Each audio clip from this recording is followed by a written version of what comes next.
Everything you've ever wanted to know about Operation Overlord, read in full from Wikipedia. Stick around to the end. Let's begin. Operation Overlord was the codename for the Battle of Normandy, the Allied operation that launched the successful liberation of German-occupied Western Europe during World War II. The operation was launched on 6th of June 1944, D-Day, with the Normandy landings, Operation Neptune. A 1,200-plane airborne assault preceded an amphibious assault involving more than 5,000 vessels. Nearly 160,000 troops crossed the English Channel on 6 June, and more than 2 million Allied troops were in France by the end of August. The decision to undertake cross-channel landings in 1944 was made at the Trident Conference in Washington in May 1943. American General Dwight D. Eisenhower was appointed commander of Supreme Headquarters Allied Expeditionary Force, and British General Bernard Montgomery was named commander of the 21st Army Group, which comprised all the land forces involved in the operation. The Normandy coast in northwestern France was chosen as the site of the landings, with the Americans assigned to land at sectors codenamed Utah and Omaha, the British at Sword and Gold, and the Canadians at Juno. To meet the conditions expected on the Normandy beachhead, special technology was developed, including 2 artificial ports called Mulberry harbours, and an array of specialized tanks, nicknamed Hobart's Funnies. In the months leading up to the landings, the Allies conducted Operation Bodyguard, a substantial military deception that used electronic and visual misinformation to mislead the Germans as to the date and location of the main Allied landings. Adolf Hitler placed Field Marshal Erwin Rommel in charge of developing fortifications all along Hitler's proclaimed Atlantic Wall in anticipation of landings in France. The Allies failed to accomplish their objectives for the first day, but gained a tenuous foothold that they gradually expanded when they captured the port at Cherbourg on 26 June and the city of Caen on 21 July. A failed counterattack by German forces in response to Allied advances on 7 August left 50,000 soldiers of the German 7th Army trapped in the Falaise pocket by 19 August. The Allies launched a second invasion from the Mediterranean Sea of southern France, codenamed Operation Dragoon, on 15 August, and the liberation of Paris followed on 25 August. German forces retreated east across the Seine on 30 August 1944, marking the close of Operation Overlord. Preparations for D-Day. In June 1940, Germany's leader Adolf Hitler had triumphed in what he called the most famous victory in history, the fall of France. British craft evacuated to England over 338,000 Allied troops trapped along the northern coast of France, including much of the British Expeditionary Force in the Dunkirk evacuation, 27 May to 4 June. British planners reported to Prime Minister Winston Churchill on 4 October that even with the help of other Commonwealth countries and the United States, it would not be possible to regain a foothold in continental Europe in the near future. After the Axis invaded the Soviet Union in June 1941, Soviet leader Joseph Stalin began pressing for a second front in Western Europe. Churchill declined because he felt that even with American help, the British did not have adequate forces to do it, and he wished to avoid costly frontal assaults, such as those that had occurred at the Somme and Passchendaele in World War I. 2 temporary plans codenamed Operation Roundup and Operation Sledgehammer were put forward for 1942-43, but neither was deemed by the British to be practical or likely to succeed. Instead, the Allies expanded their activity in the Mediterranean, launching Operation Torch, an invasion of French North Africa, in November 1942, the Allied invasion of Sicily in July 1943, and Allied invasion of Italy in September. These campaigns provided the troops with valuable experience in amphibious warfare. Those attending the Trident Conference in Washington in May 1943 took the decision to launch a cross-channel invasion within the next year. Churchill favored continued Allied operations in the Mediterranean rather than an immediate cross-channel invasion, as a plan had not yet been devised that was likely to succeed. General George C. Marshall and the Joint Chiefs of Staff favored the cross-channel approach. However, historian Maurice Matloff notes that a number of misconceptions grew up in the post-war period about this Anglo-American debate over strategy, and that it is a mistake to assume that the British did not, from the first, want a cross-channel operation. Planners of both nations agreed that an invasion would have to be postponed until German forces were weaker, the required landing craft were available, and logistical infrastructure was in place. Marshall ultimately conceded the case for continued Mediterranean operations, as long as it did not impede the efforts toward a landing in northern France. President Roosevelt's position was to postpone the decision a few months. Alan Brooke, 1st Viscount Alan Brooke, appointed British Lieutenant General Frederick E. Morgan as Chief of Staff, Supreme Allied Commander, Cossack, to begin detailed planning. Alan Brooke commented on the operation, saying, "Well, there it is. It won't work, but you must bloody well make it." The initial plans were constrained by the number of landing craft, most of which were already committed in the Mediterranean and in the Pacific. In part because of lessons learned in the Dieppe raid of 19th August 1942, the Allies decided not to directly assault a heavily defended French seaport in their first landing. The failure at Dieppe also highlighted the need for adequate artillery and air support, particularly close air support, and specialized ships able to travel extremely close to shore.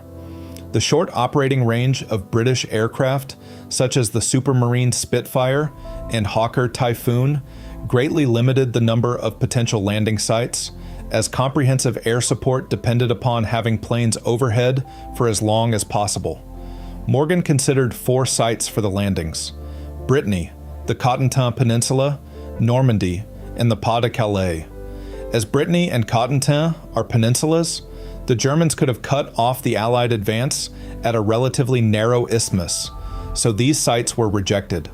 The Pas de Calais, the closest point in continental Europe to Britain, was the location of launch sites for V-1 and V-2 rockets, then still under development.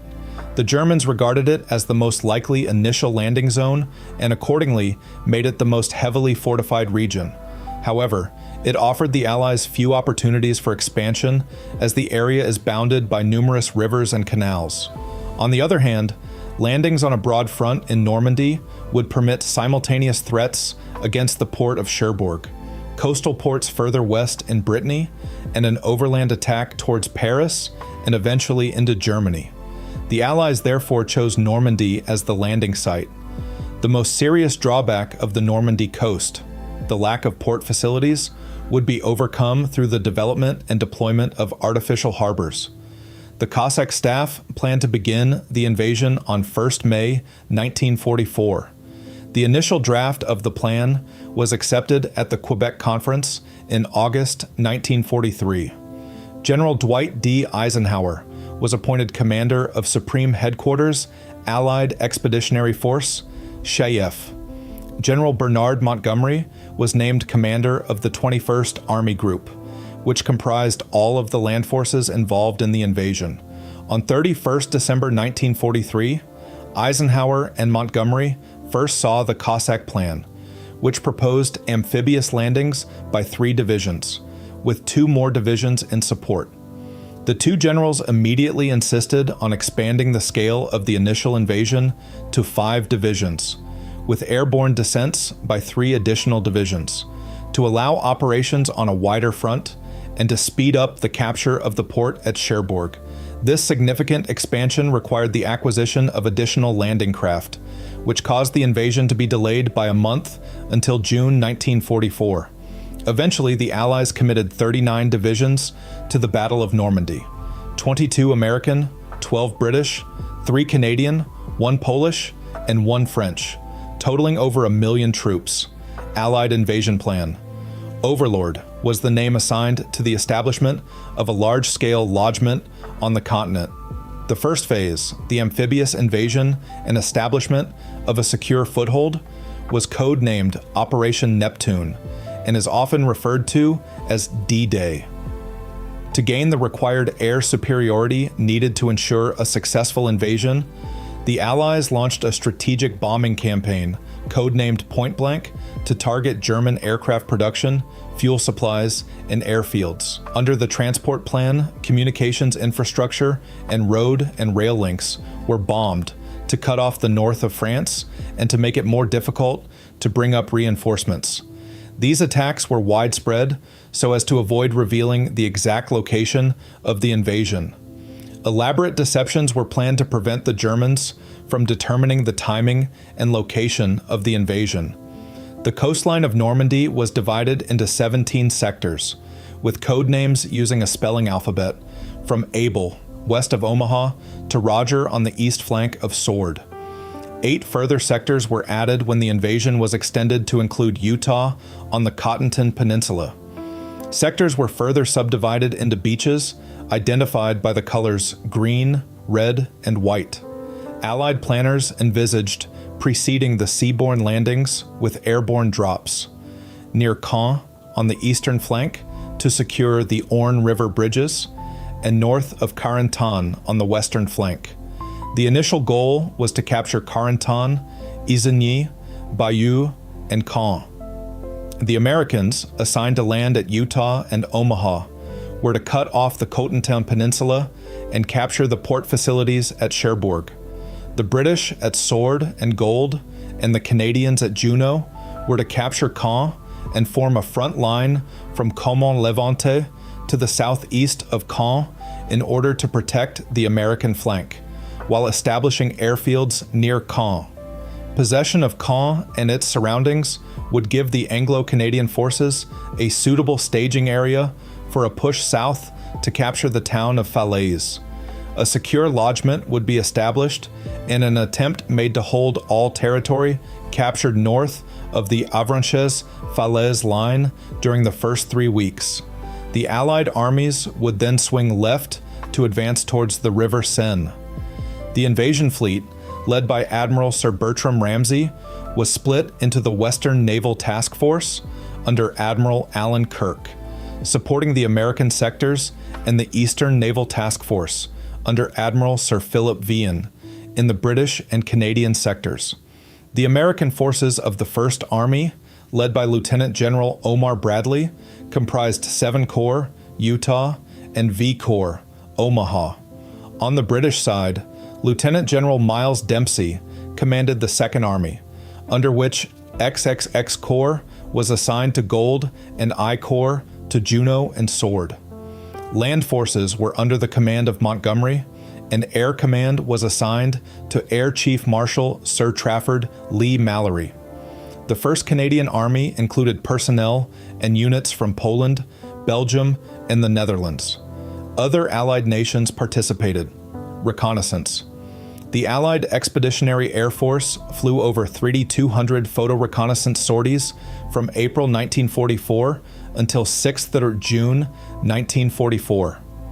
Photos of the coastline were taken at extremely low altitude to show the invaders the terrain, obstacles on the beach, and defensive structures such as bunkers and gun emplacements.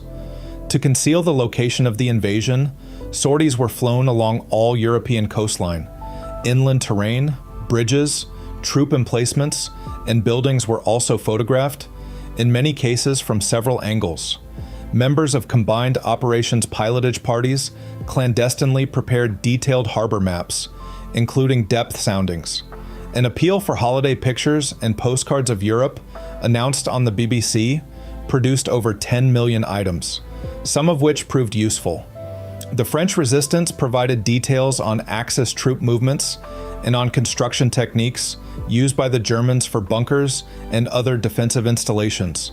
Many German radio messages were encoded using the Enigma machine and other enciphering techniques, and the codes were changed frequently. A team of code breakers stationed at Bletchley Park worked to break codes as quickly as possible to provide advance information on German plans and troop movements. British military intelligence codenamed this information ultra-intelligence, as it could only be provided to the most senior commanders.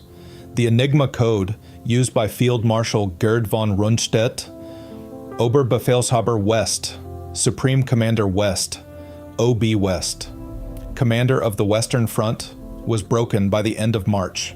German intelligence changed the Enigma codes after the Allied landings, but by 17th of June, the Allies were again consistently able to read them. Technology. After the disastrous Dieppe raid in August 1942, the Allies developed new technologies for Overlord. To supplement the preliminary offshore bombardment and aerial assaults, some of the landing craft were equipped with artillery and anti-tank guns to provide close supporting fire. The Allies had decided not to immediately attack any of the heavily protected French ports, and 2 artificial ports, called Mulberry harbours, were designed by Cossacks planners. Each assembly consisted of a floating outer breakwater, inner concrete caissons, called Phoenix breakwaters, and several floating piers. The Mulberry harbours were supplemented by blockship shelters, codenamed gooseberries. With the expectation that fuel would be difficult or impossible to obtain on the continent, the Allies built a pipeline under the ocean, Pluto. Specially developed pipes 3 and 76 millimeters in diameter were to be laid under the channel, from the Isle of Wight to Cherbourg by D-Day plus 18. Technical problems and the delay in capturing Cherbourg meant the pipeline was not operational until 22nd September. A second line was laid from Dungeness to Boulogne in late October. The British built specialized tanks, nicknamed Hobart's Funnies, to deal with conditions expected during the Normandy campaign. Developed under the supervision of Major General Percy Hobart, these were modified M4 Sherman and Churchill tanks. Examples include the Sherman Crab tank, equipped with a mine flail, the Churchill Crocodile, a flame-throwing tank, and the armored ramp carrier, which other tanks could use as a bridge to scale seawalls or to overcome other obstacles. In some areas, the beaches consisted of a soft clay that could not support the weight of tanks. The bobbin tank unrolled matting over the soft surface, leaving it behind as a route for ordinary tanks. The assault vehicle Royal Engineers, Havre, was a Churchill tank modified for many combat engineering tasks, including laying bridges. It was armed with a demolition gun that could fire large charges into pillboxes. The duplex drive tank, DD tank, another design developed by Hobart's group, was a self-propelled amphibious tank, kept afloat using a waterproof canvas screen inflated with compressed air. These tanks were easily swamped, and on D-Day, many sank before reaching the shore, especially at Omaha. Deception. In the months leading up to the invasion, the Allies conducted Operation Bodyguard. The overall strategy designed to mislead the Germans as to the date and location of the main Allied landings. Operation Fortitude included Fortitude North, a misinformation campaign using fake radio traffic to lead the Germans into expecting an attack on Norway, and Fortitude South, a major deception designed to fool the Germans into believing that the landings would take place at Pas-de-Calais in July. A fictitious 1st U.S. Army group was invented, supposedly located in Kent and Sussex, under the command of Lieutenant General George S. Patton. The Allies constructed dummy tanks, trucks, and landing craft, and positioned them near the coast. Several military units, including Tom Canadian Corps and 2nd Canadian Division, moved into the area to bolster the illusion that a large force was gathering there. As well as the broadcast of fake radio traffic, genuine radio messages from 21st Army Group were first routed to Kent via landline and then broadcast, to give the Germans the impression that most of the Allied troops were stationed there. Patton remained stationed in England until 6 July, thus continuing to deceive the Germans into believing a second attack would take place at Calais. Military and civilian personnel alike were aware of the need for secrecy, and the invasion troops were as much as possible kept isolated, especially in the period immediately before the invasion. American General Henry J. F. Miller was sent back to the United States in disgrace after revealing the invasion date at a party.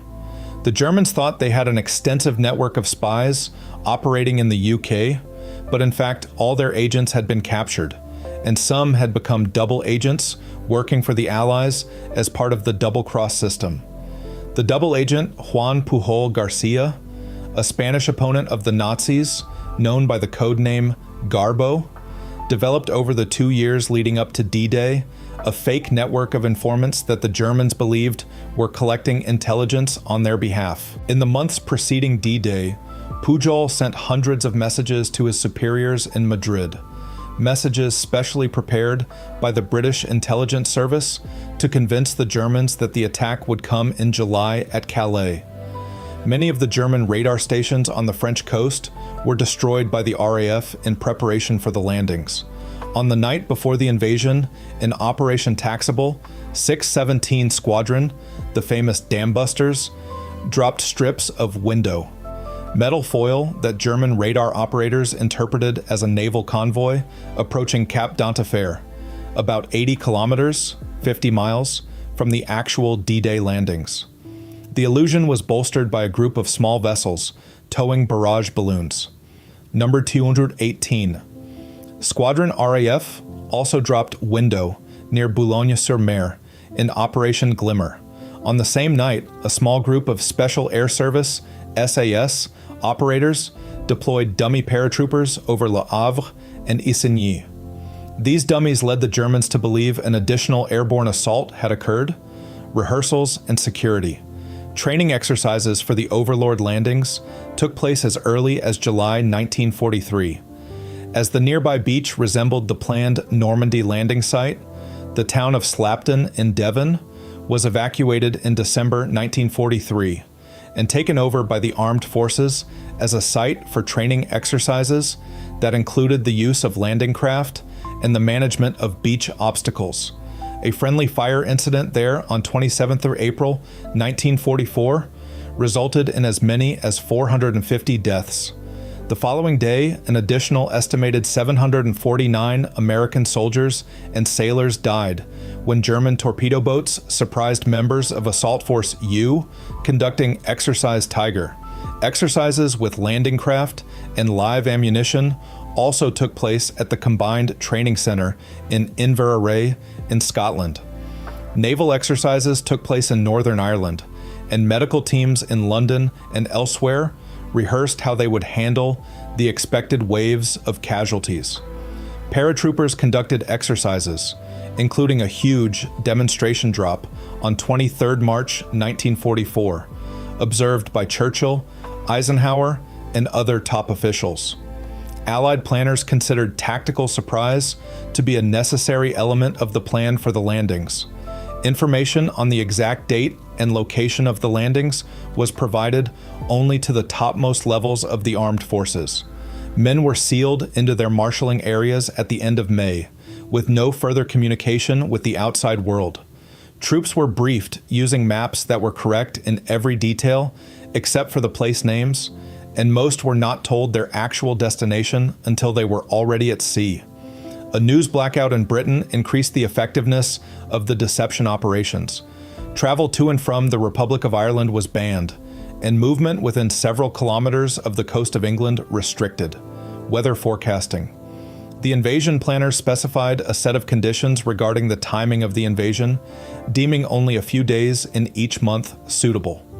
A full moon was desirable, as it would provide illumination for aircraft pilots and have the highest tides. The Allies wanted to schedule the landings for shortly before dawn, midway between low and high tide, with the tide coming in. This would improve the visibility of obstacles the enemy had placed on the beach while minimizing the amount of time the men had to spend exposed in the open. Specific criteria were also set for wind speed, visibility, and cloud cover. Eisenhower had tentatively selected 5 June as the date for the assault. However, on 4th of June, conditions were clearly unsuitable for a landing, as high winds and heavy seas made it impossible to launch landing craft, and low clouds would prevent aircraft from finding their targets. By the evening of 4 June, the Allied meteorological team, headed by Group Captain James Stagg of the Royal Air Force, predicted that the weather would improve sufficiently so that the invasion could go ahead on 6th of June. He met Eisenhower and other senior commanders at their headquarters at Southwick House in Hampshire to discuss the situation. General Montgomery and Major General Walter Bedell Smith, Eisenhower's chief of staff, were eager to launch the invasion. Admiral Bertram Ramsay was prepared to commit his ships, while Air Chief Marshal Trafford La Mallory expressed concern that the conditions would be unfavorable for Allied aircraft. After much discussion, Eisenhower decided that the invasion should go ahead. Allied control of the Atlantic meant that German meteorologists did not have access to as much information as the Allies on incoming weather patterns. As the Luftwaffe Meteorological Center in Paris predicted 2 weeks of stormy weather, many Wehrmacht commanders left their posts to attend war games in Rennes, and men in many units were given leave. Marshal Erwin Rommel returned to Germany for his wife's birthday and to meet Hitler to try to get more tanks. Had Eisenhower postponed the invasion again, the next available period with the right combination of tides, but without the desirable full moon, was 2 weeks later, from 18 to 20 of June. As it happened, during this period, the invaders would have encountered a major storm lasting 4 days between 19 and 22 of June that would have made the initial landings impossible. German preparations and defenses. Nazi Germany had at its disposal 50 divisions in France and the Low Countries, with another 18 stationed in Denmark and Norway. 15 divisions were in the process of formation in Germany, but there was no strategic reserve.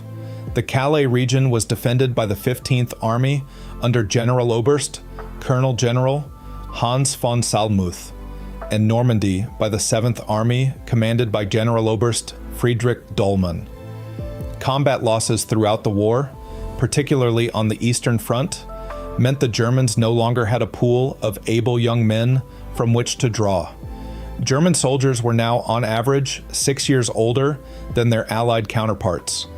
Many in the Normandy area were Ostlegionen, Eastern Legions, conscripts and volunteers from Turkestan, Russia, Mongolia, and elsewhere. The Wehrmacht had provided them mainly with unreliable captured equipment. They lacked motorized transport. Formations that arrived later, such as the 12th SS Panzer Division Hitlerjugend, were for the most part younger and far better equipped and trained than the static troops stationed along the coast. In early 1944, OB West was significantly weakened by personnel and material transfers to the Eastern Front.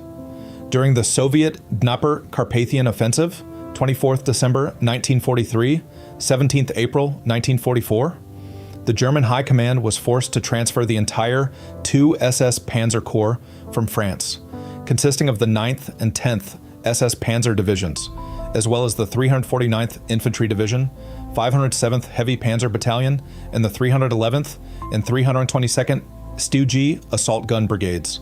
All told, the German forces stationed in France were deprived of 45,827 troops and 363 tanks, assault guns, and self-propelled anti-tank guns. It was the first major transfer of forces from France to the east since the creation of Führer Directive 51, which no longer allowed any transfers from the west to the east. There were also transfers to the Italian front. Von Rundstedt complained that many of his best units had been sent on a fool's errand to Italy, saying it was madness. That frightful boot of a country should have been evacuated. We should have held a decent front with a few divisions on the Alpine frontier.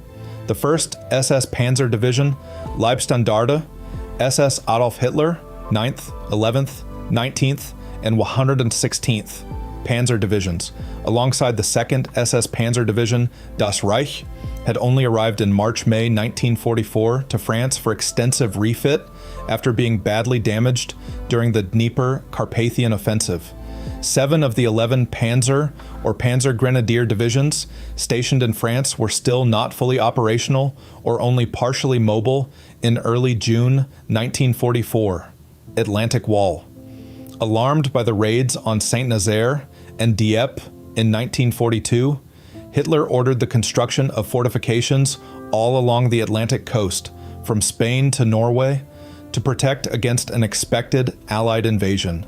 He envisioned 15,000 emplacements, manned by 300,000 troops, but due to shortages, particularly of concrete and manpower, most of the strongpoints were never built. As the expected site of an Allied invasion, Pas-de-Calais was heavily defended. In the Normandy area, the best fortifications were concentrated at the port facilities at Cherbourg and Saint-Malo.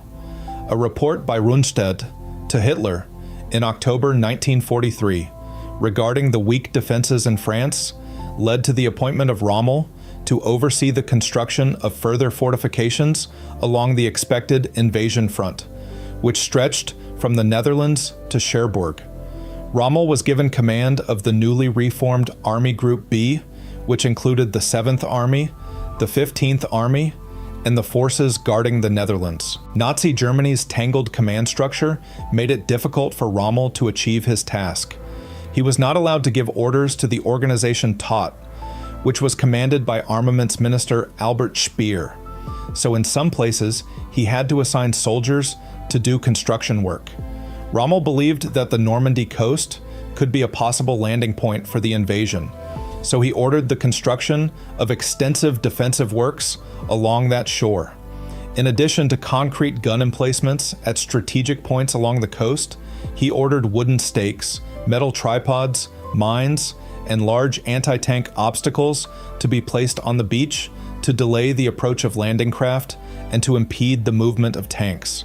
Expecting the Allies to land at high tide so that the infantry would spend less time exposed on the beach, he ordered many of these obstacles to be placed at the high tide mark. Tangles of barbed wire, booby traps, and the removal of ground cover made the approach hazardous for infantry. On Rommel's order, the number of mines along the coast was tripled. Given the Allied air supremacy, 4,029 Allied aircraft assigned to operations in Normandy, plus 5,514 aircraft assigned to bombing and defense, versus 570 Luftwaffe planes stationed in France and the Low Countries. Booby trap stakes, known as Rommel's Pargel, Rommel's asparagus, were set up in meadows and fields to deter airborne landings, mobile reserves. Rommel, believing that the Germans' best chance was to stop the invasion at the shore, requested that mobile reserves, especially tanks, be stationed as close to the coast as possible. Rundstedt, General Leo Geyer von Schweppenberg, commander of Panzer Group West, and other senior commanders believed that the invasion could not be stopped on the beaches. Geyer argued for a conventional doctrine, keeping the Panzer formations concentrated in a central position around Paris and Rouen, and deploying them only when the main Allied beachhead had been identified. Geyer also noted that in the Italian campaign, the armor stationed near the coast had been damaged by naval bombardment. Rommel's opinion was that because of the overwhelming Allied air superiority, large-scale movement of tanks would not be possible once the invasion was underway.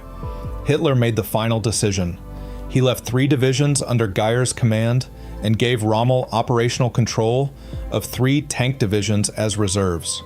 Hitler took personal control of 4 divisions as strategic reserves, not to be used without his direct orders. Invasion.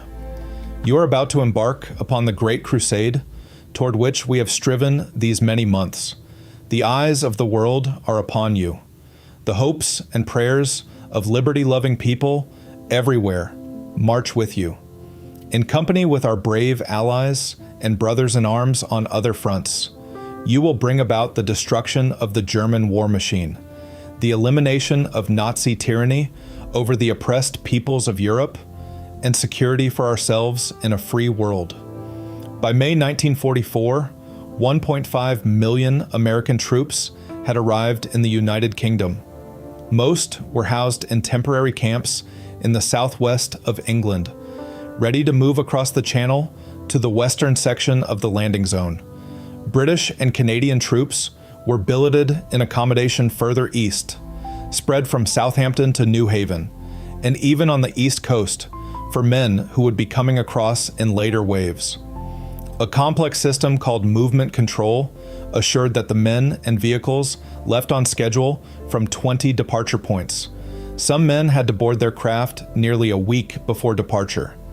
The ships met at a rendezvous point, nicknamed Piccadilly Circus, southeast of the Isle of Wight, to assemble into convoys to cross the Channel. Minesweepers began clearing lanes on the evening of 5 June, and 1,000 bombers left before dawn to attack the coastal defenses. Some 1,200 aircraft departed England just before midnight to transport 3 airborne divisions to their drop zones behind enemy lines several hours before the beach landings. The American 82nd and 101st Airborne Divisions were assigned objectives on the Cottontail Peninsula west of Utah. The British 6th Airborne Division was assigned to capture intact the bridges over the Caen Canal and River Orne. The Free French 4th SAS Battalion of 538 men was assigned objectives in Brittany, Operation Dingson, Operation Samwest. Some 132,000 men were transported by sea on D-Day, and a further 24,000 came by air. Preliminary naval bombardment commenced at 05:45 and continued until 06:25 from 5 battleships, 20 cruisers, 65 destroyers, and 2 monitors. Infantry began arriving on the beaches at around 06:30. Beaches. The craft bearing the U.S. 4th Infantry Division assaulting Utah were pushed by the current to a spot about 1,800 meters, 2,000 yards, south of their intended landing zone. The troops met light resistance, suffering fewer than 200 casualties. Their efforts to push inland fell far short of their targets for the first day, but they were able to advance about 6.5 kilometers, 4 miles, making contact with the 101st Airborne Division. The airborne landings west of Utah were not very successful, as only 10% of the paratroopers landed in their drop zones. Gathering the men together into fighting units was made difficult by a shortage of radios and by the terrain, with its hedgerows, stone walls, and marshes. The 82nd Airborne Division captured its primary objective at Sainte-Mère-Église and worked to protect the western flank. Its failure to capture the river crossings at the River Merderet resulted in a delay in sealing off the Cottontail Peninsula. The 101st Airborne Division helped protect the southern flank and captured the lock on the River Douve at La Barquette, but did not capture the assigned nearby bridges on the first day. At Pointe du Hoc, the task for the 200 men of the 2nd Ranger Battalion, commanded by Lieutenant Colonel James Rudder, was to scale the 30-meter, 100 feet cliffs with ropes and ladders to destroy the gun battery located there. While under fire from above, the men scaled the cliff, only to discover that the guns had already been withdrawn. The Rangers located the weapons, unguarded but ready to use, in an orchard some 550 meters, 600 yards, south of the point, and disabled them. Under attack, the men at the point became isolated, and some were captured. By dawn, on D+1, 7th of June, Rudder had only 90 men able to fight. Relief did not come until D+2, 8th of June, when members of the 743rd Tank Battalion arrived. Omaha, the most heavily defended sector, was assigned to the U.S. 1st Infantry Division, supplemented by troops from the U.S. 29th Infantry Division. They faced the 352nd Infantry Division rather than the expected single regiment. Strong currents forced many landing craft east of their intended position or delayed them. Casualties were heavier than all the other landings combined, as the men were subjected to fire from the cliffs above. Problems clearing the beach of obstructions led to the beachmaster calling a halt to further landings of vehicles at Haute 30. A group of destroyers arrived around this time to offer supporting artillery fire. Exit from Omaha was possible only via 5 gullies, and by late morning, barely 600 men had reached the higher ground. By noon, as the artillery fire took its toll and the Germans started to run out of ammunition, the Americans were able to clear some lanes on the beaches. They also started clearing the draws of enemy defenses so that vehicles could move off the beach. The tenuous beachhead was expanded over the following days, and the D-Day objectives were accomplished by D+3 for 9 June. At Gold, high winds made conditions difficult for the landing craft, and the amphibious DD tanks were landed close to shore or directly on the beach, instead of further out as planned. Aerial attacks had failed to hit the Le Hamel strongpoint, and its 75mm 2.95 in gun continued to do damage until 16 Amour. On the western flank, the 1st Battalion, Hampshire Regiment, captured Avranches, future site of Mulberry B, and contact was made on the eastern flank with the Canadian forces at Juno. Landings of infantry at Juno were delayed because of rough seas, and the men arrived ahead of their supporting armor, suffering many casualties while disembarking. Most of the offshore bombardment had missed the German defenses. In spite of these difficulties, the Canadians quickly cleared the beach and created 2 exits to the villages above. Delays in taking Bagny-sur-Mer led to congestion on the beach, but by nightfall, the contiguous Juno and Gold beachheads covered an area 19 kilometers, 12 miles wide, and 10 kilometers, 7 miles, deep. One troop of the 1st Hussar Tank Regiment was the only Allied unit to achieve its objective on the first day of the invasion. Casualties at Juno were 961 men. On Sword, 21 of 25 DD tanks succeeded in getting safely ashore to provide cover for the infantry, who began disembarking at 0730. They quickly cleared the beach and created several exits for the tanks. In the windy conditions, the tide came in more quickly than expected, making maneuvering the armor difficult. The 2nd Battalion, King's Shropshire Light Infantry, advanced on foot to within a few kilometers of Caen, but had to withdraw due to lack of armor support. At 16, the German 21st Panzer Division mounted a counterattack between Sword and Juno, and nearly succeeded in reaching the coast. They met stiff resistance from the British 3rd Infantry Division and were soon recalled to assist in the area between Caen and Bayeux. The first components of the artificial Mulberry harbours were brought across on D+1, 7 June, and the structures were in use for unloading by mid-June. One was constructed at Avranches by the British, the other at Omaha by the Americans. Severe storms on 19th of June interrupted the landing of supplies and destroyed the Omaha harbor. The repaired Avranches harbor was able to receive around 6,000 tons of material daily and was in continuous use for the next 10 months, but most shipments were brought in over the beaches until the port of Cherbourg was cleared of mines and obstructions on 16th of July. Allied casualties on the first day were at least 10,000, with 4,414 confirmed dead. The Germans lost 1,000 men. The Allied invasion plans had called for the capture of Carentan, Saint-Lô, Caen, and Bayeux on the first day, with all the beaches, other than Utah, linked with a front line 10 to 16 kilometers, 6 to 10 miles from the beaches. None of these objectives were achieved. The 5 bridgeheads were not connected until 12th of June, by which time the Allies held a front around 97 kilometers, 60 miles long, and 24 kilometers, 15 miles deep. Caen, a major objective, was still in German hands at the end of D-Day, and would not be completely captured until 21st July. Nearly 160,000 troops crossed the English Channel on 6th of June, and more than 2 million Allied troops were in France by the end of August. Cherbourg.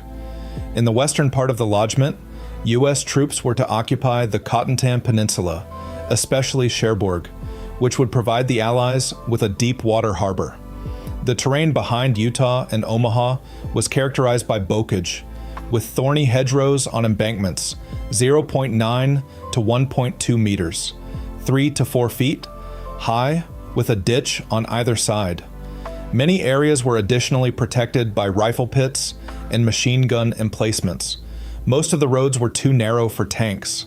The Germans had flooded the fields behind Utah with seawater for up to 3 kilometers, 2 miles, from the coast.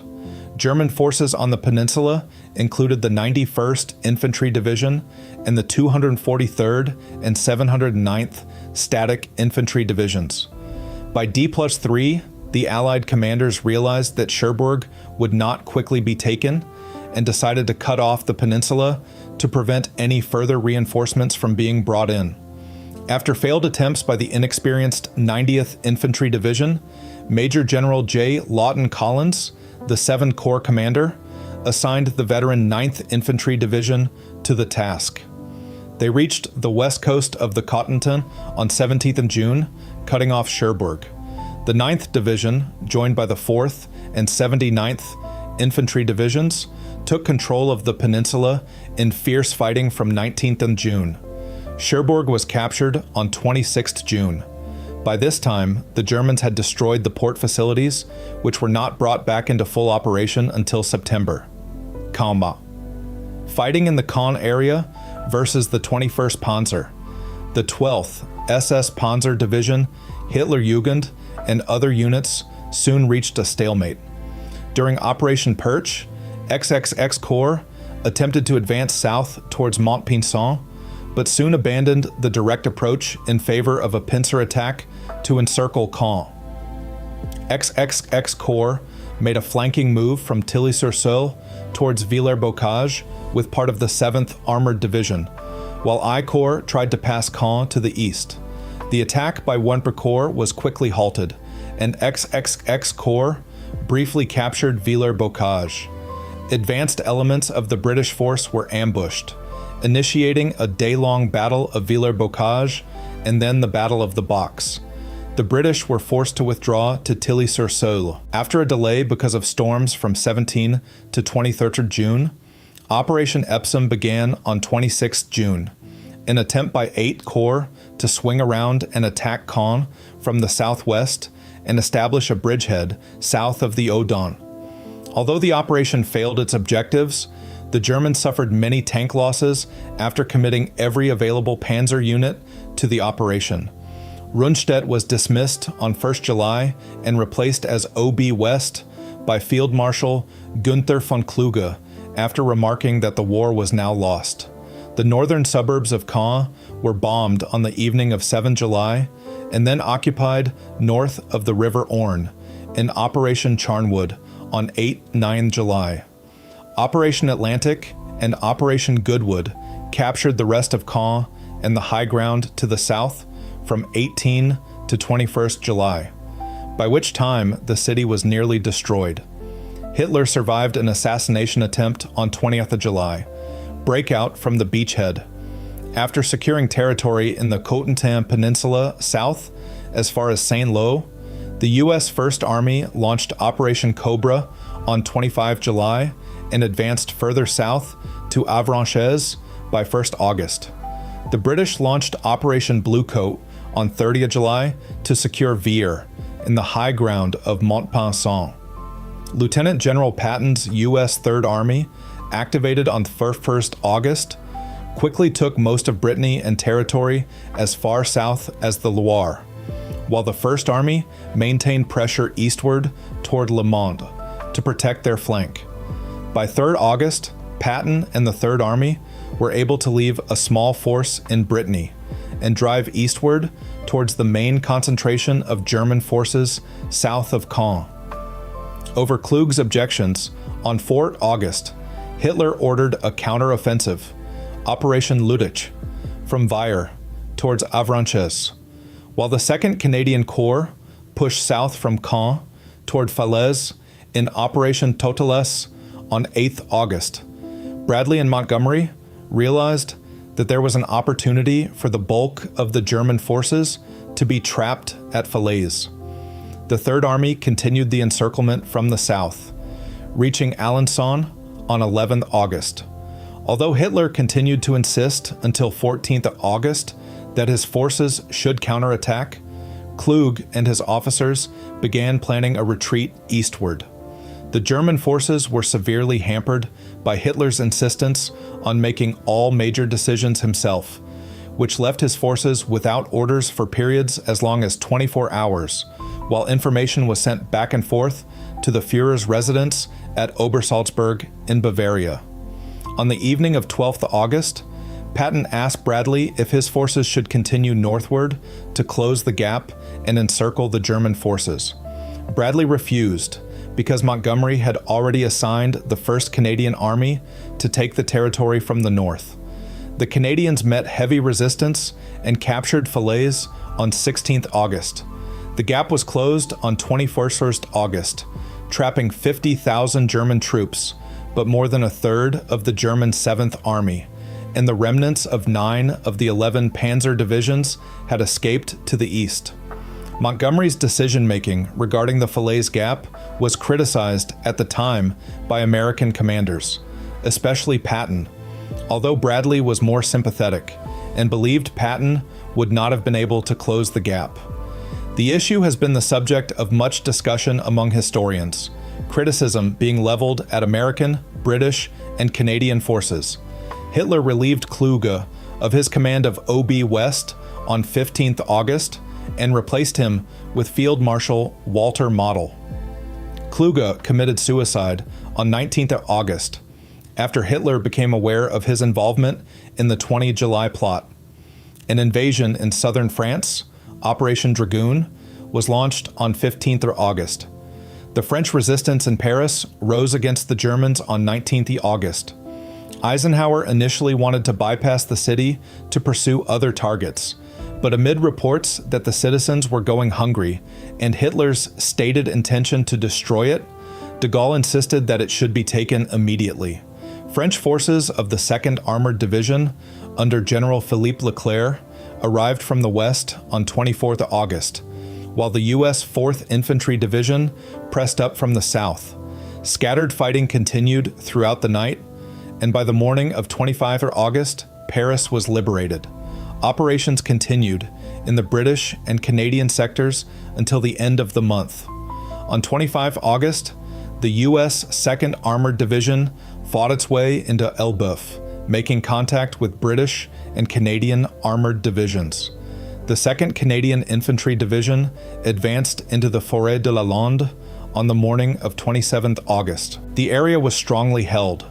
The 4th and 6th Canadian Brigades suffered many casualties over the course of 3 days, as the Germans fought a delaying action in terrain well suited to defense.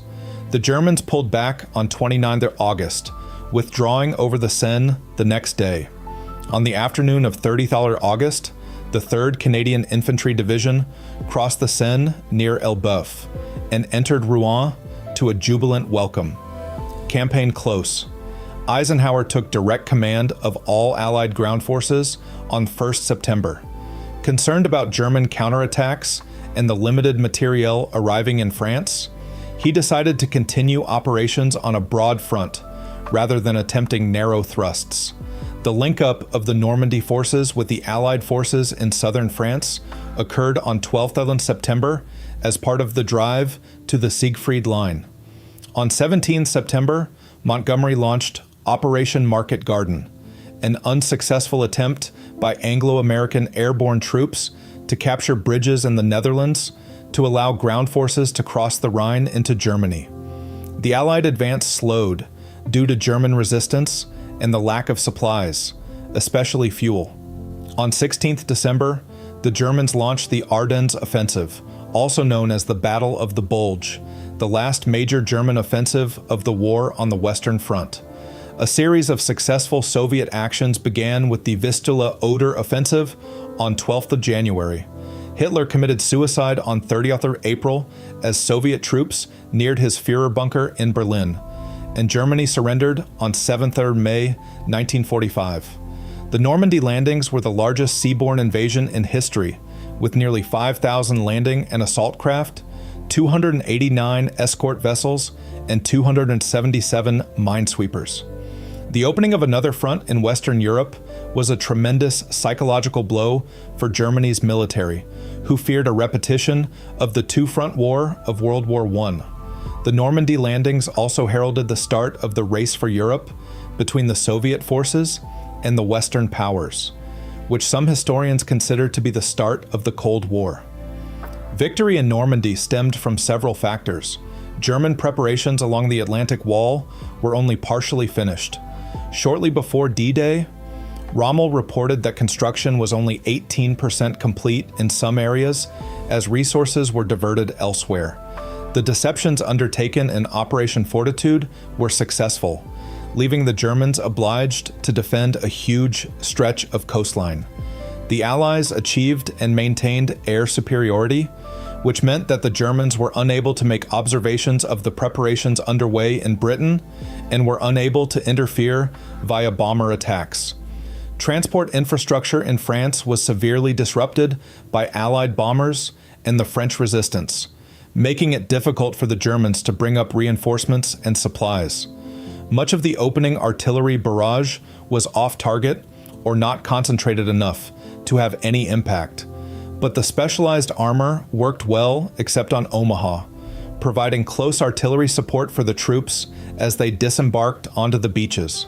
The indecisiveness and overly complicated command structure of the German High Command was also a factor in the Allied success. Casualties, Allies.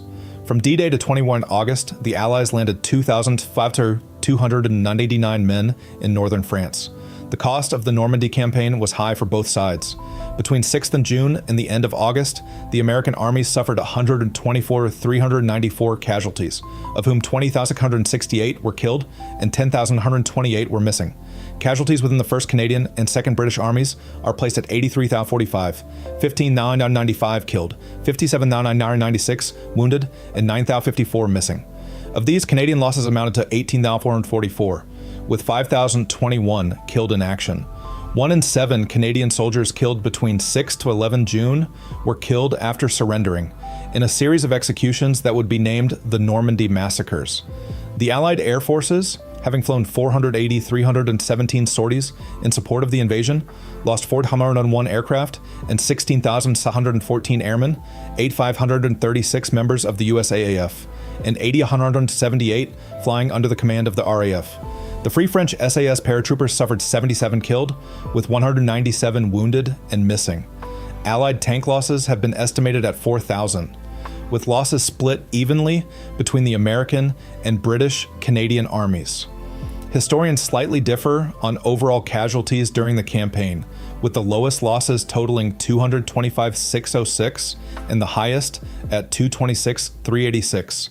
Germany. Allied forces in northern France reported the capture of 47,000 Germans in June, 36,000 in July, and 150,000 in August, a total of 233,000 for the 3 months of Overlord. Around 80,000 German soldiers are buried in Normandy, although this figure does include an unreported number of Germans who died prior to the battle and those who died in captivity after the end of the fighting. German forces in France reported losses of 158,930 men between D-Day and 14th August, just before the start of Operation Dragoon in southern France. In action at the Falaise Pocket, 50,000 men were lost, of whom 10,000 were killed and 40,000 captured. Sources vary on the total German casualties. Nicholas Zetterling notes that OB West's figures for summer 1944 in the West, thus including in its scope Operation Dragoon in southern France, amounted to 289,000, 23,019 killed, 67,060 wounded, and 198,616 missing. He states that the record is generally reliable, but also that it might have underestimated losses in some places, such as Cherbourg. Zetterling goes on to estimate specifically German army casualties in the Normandy region, specifically from June 6th to August, as 210,000. However, he also notes that the Germans most likely suffered further manpower losses when air or naval bases were overrun. On this, no figures have been available for this study. Other sources arrive at higher estimates: 400,000, 200,000 killed or wounded, and a further 200,000 captured. 500,000, 290,000 killed or wounded, 210,000 captured, to 530,000 in total. There are no exact figures regarding German tank losses in Normandy. Approximately 2,300 tanks and assault guns were committed to the battle, of which only 100 to 120 crossed the Seine at the end of the campaign. While German forces reported only 481 tanks destroyed between D-Day and 31st July, research conducted by No. 2 Operational Research Section of 21st Army Group indicates that the Allies destroyed around 550 tanks in June and July, and another 500 in August, for a total of 1,050 tanks destroyed, including 100 destroyed by aircraft. Luftwaffe losses amounted to 2,127 aircraft. By the end of the Normandy campaign, 55 German divisions, 42 infantry, and 13 panzer had been rendered combat ineffective. 7 of these were disbanded. By September, OB West had only 13 infantry divisions, 3 panzer divisions, and 2 panzer brigades rated as combat effective, civilians, and French heritage buildings. During the liberation of Normandy, between 13,632 and 19,090, French civilians were killed and more were seriously wounded. In addition to those who died during the campaign, 11,000 to 19,000 Normans are estimated to have been killed during pre-invasion bombing. A total of 70,000 French civilians were killed throughout the course of the war. Landmines and unexploded ordnance continued to inflict casualties upon the Norman population following the end of the campaign. Prior to the invasion, Schaff issued instructions. Later, the basis for the 1954 Hague Convention Protocol was emphasizing the need to limit the destruction to French heritage sites. These sites, named in the official civil affairs lists of monuments, were not to be used by troops unless permission was received from the upper echelons of the chain of command. Nevertheless, church spires and other stone buildings throughout the area were damaged or destroyed to prevent them being used by the Germans. Efforts were made to prevent reconstruction workers from using rubble from important ruins to repair roads and to search for artifacts. The Bayeux Tapestry and other important cultural treasures had been stored at the Château de Sourches, near Le Mans from the start of the war, and survived intact. The occupying German forces also kept a list of protected buildings, but their intent was to keep the facilities in good condition for use as accommodation by German troops. Many cities and towns in Normandy were totally devastated by the fighting and bombings. By the end of the Battle of Caen, there remained only 8,000 livable quarters for a population of over 60,000. Of the 18 listed churches in Caen, 4 were seriously damaged and 5 were destroyed, along with 66 other listed monuments. In the Calvados department, location of the Normandy beachhead, 76,000 citizens were rendered homeless. Of Caen's 210 pre-war Jewish population, only 1 survived the war. Looting was perpetrated by all sides: the retreating Germans, the invading Allies, and the local French population. Looting was never condoned by Allied forces, and those who were found to be looting were punished. War memorials and tourism. The beaches of Normandy are still known by their invasion code names. Significant places have plaques, memorials, or small museums, and guidebooks and maps are available. Some of the German strongpoints remain preserved. Point du Hoc, in particular, is little changed from 1944. The remains of Mulberry Harbor B still sits in the sea at Avranches. Several large cemeteries in the area serve as the final resting place for many of the Allied and German soldiers killed in the Normandy campaign. Above the English Channel, on a bluff at Omaha Beach, the Normandy American Cemetery and Memorial has hosted numerous visitors each year. The site covers 69.8 hectares, 172.5 acres, and contains the remains of 9,8 American military dead, most of whom were killed during the invasion of Normandy and ensuing military operations in World War II. Included are graves of Army Air Corps crews shot down over France as early as 1942, and 4 American women. That's the complete article. If you made it this far, you'll love the rest of the channel. Subscribe for a new Wikipedia deep dive every single day. The next video is on screen now, and if there's a topic you want narrated, drop it in the comments. Thanks for watching.